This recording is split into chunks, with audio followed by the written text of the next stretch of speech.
Hello and welcome to COVID Conversations. I'm Kimberly Pierce Cartwright, the News and Public Affairs Director here at WNCU 90.7 FM. And we're using this platform here on Zoom to talk to people about how COVID-19 is affecting our world. And our guest today is none other than Kate Fellman.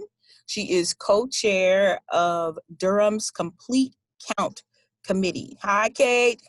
Hey, well, thanks for having me. Oh, thank you so much for agreeing to do this with us today. And we're going to talk today about the census count for 2020. And every time I think about it, I get really excited because I know that it's a lot of work. And I know that a lot of people are going to be affected by how the count comes out in the end for the federal government. So can you talk about why the census is important, Kate? Well, the census is critical. It is mandated in our Constitution that we conduct a count of every single person residing in America every 10 years. And so participating in the census is our civic duty, not just for citizens, but for anyone living here. And it helps determine funding for local services, county services, state services, anything from education, Head Start, to high school funding.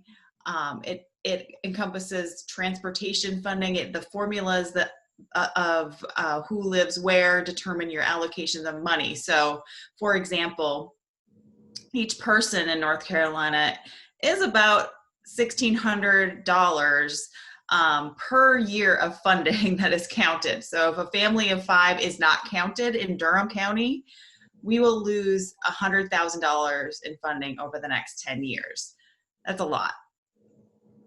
That is a lot. So when you were talking, you said like everybody needs to be counted. When we're talking about everybody, you mean everybody, or can you like make do a definition about who everybody would be? Everybody, non-citizens, citizens, babies, anyone from 0 to 120 needs to be counted. And it's really important because this determines our representation in Congress as well. This is how we allocate districts for congressional districts, and the data also influences how we do our local state districts for in the North Carolina legislature. You know, they're going to draw new district maps.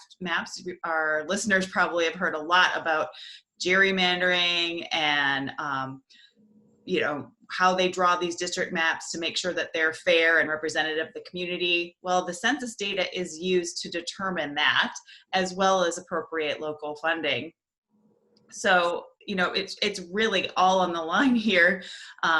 For the next 10 years, our representation in both the state legislature and in Congress. And North Carolina is looking like we're going to get another congressional seat if we have an accurate count. We might even get 2 because, as you know, over the last 10 years, this area has just been growing and growing and growing. People keep moving to North Carolina. And so we want the appropriate federal money that goes along with that growth so that we can keep up with schools and highways and you name it, healthcare funding, Medicare and Medicaid. We need all that funding to support the people that are living here. So our community really, really needs an accurate count. So I want to know, what can people do? What is the responsibility? What are you expecting them to do between now and then give like the deadline for collecting the information? Absolutely. So the census will be all wrapped up by September 30th. So you need to respond by September 30th.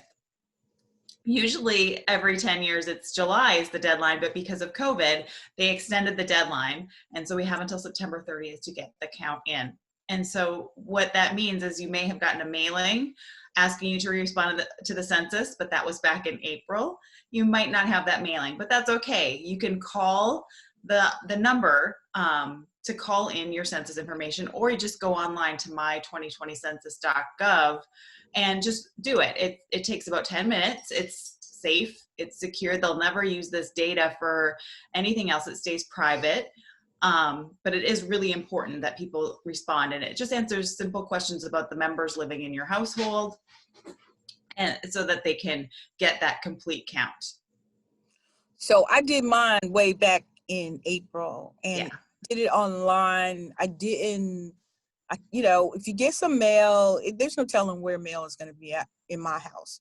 So I went ahead and I did it. I encouraged my mother to do it. My mother is in her 80s and all my immediate family to do it as well. And then like the September 30th deadline is coming up so quickly. Okay. Yeah.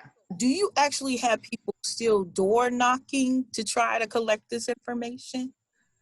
Well, here's the thing with COVID, usually the door knockers go out starting in May. And due to COVID-19, we have not had census enumerators going door to door to collect responses from people who did not get the mail in or did not reply online or via phone.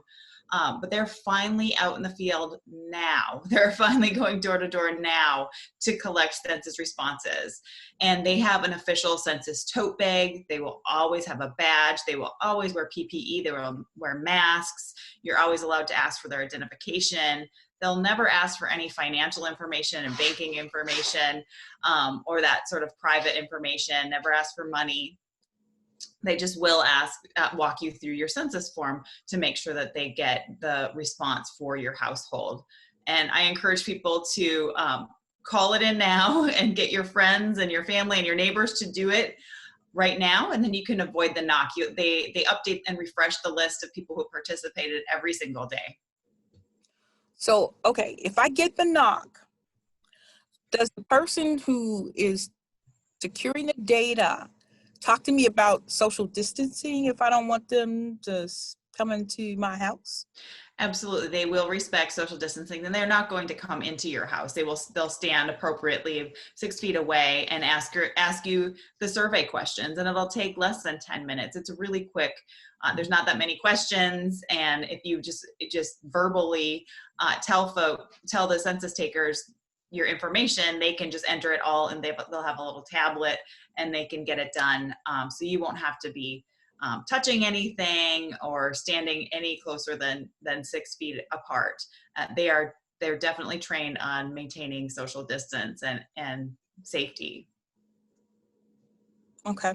So tell me where people can get information if they're interested in finding out more about what's happening, especially in Durham County. Is there a blog? Is there a website? Where can people go? So our Durham Counts website is, I can't remember what our website is.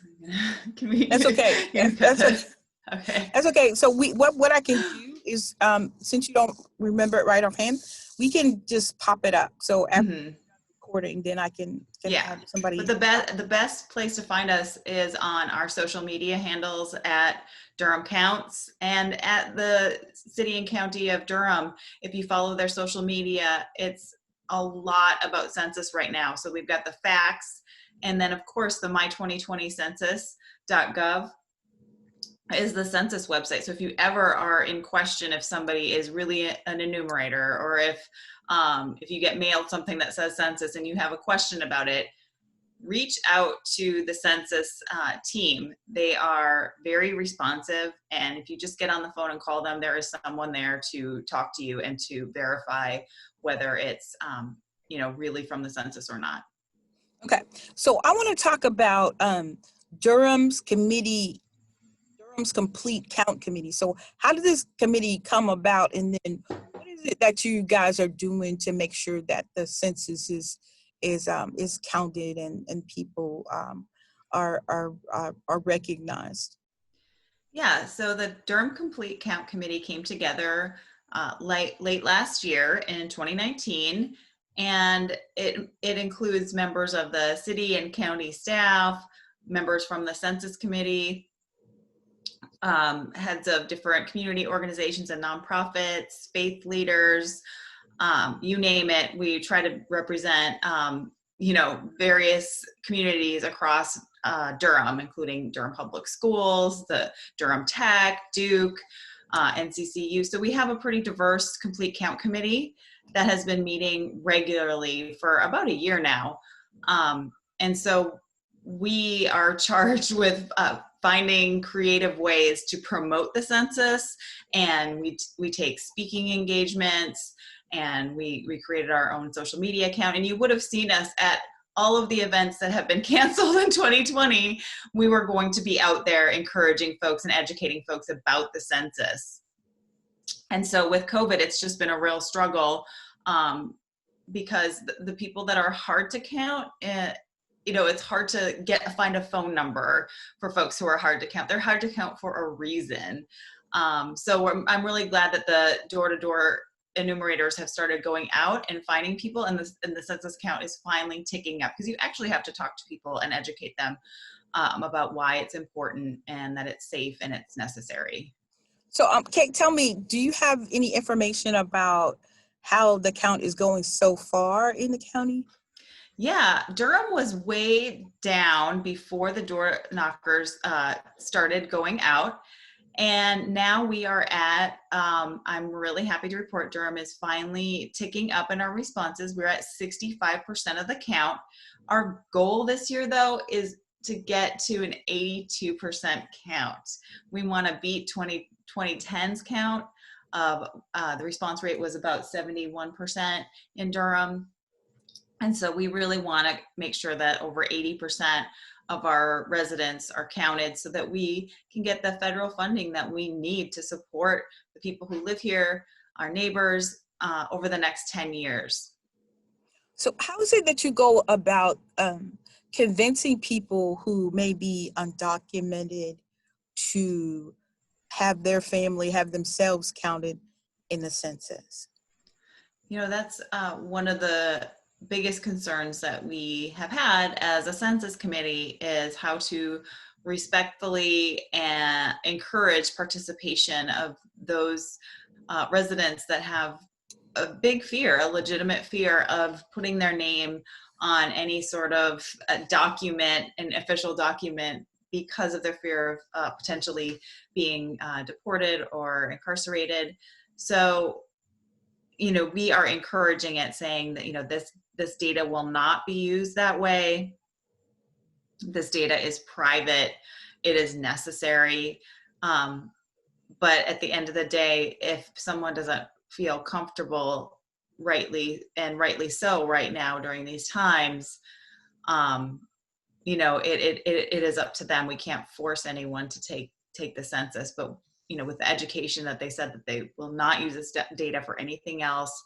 And there's been federal tricks to try to suppress the census count, to not count all of the people that live in our community, and by trying to add that citizenship question to the census. And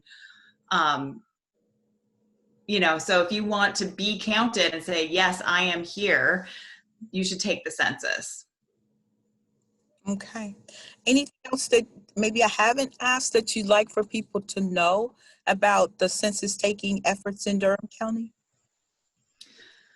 My most important message is we need the federal funding. Durham needs the federal funding for schools, for healthcare, for everything that we are going to need to do to rebuild and recover from 2020 and the past few years of decreased federal funding. We need that funding to help our communities thrive. So take the census. It's your part. You're adding $16,000 to Durham's budget by counting yourself, and then for each additional family member over the next 10 years. So as simple as that, follow the money. We want the money to follow our people, and we want our people to take the census. Okay, well, that'll do it. Thank you so much, Kate Fellman, co-chair of Durham's Complete Count Committee. It's been my good pleasure to talk to you. Thank you so much. It's been my pleasure. You're welcome. And thank you for watching and listening. I'm Kimberly Pierce Cartwright here on Zoom with COVID Conversations. See you next time.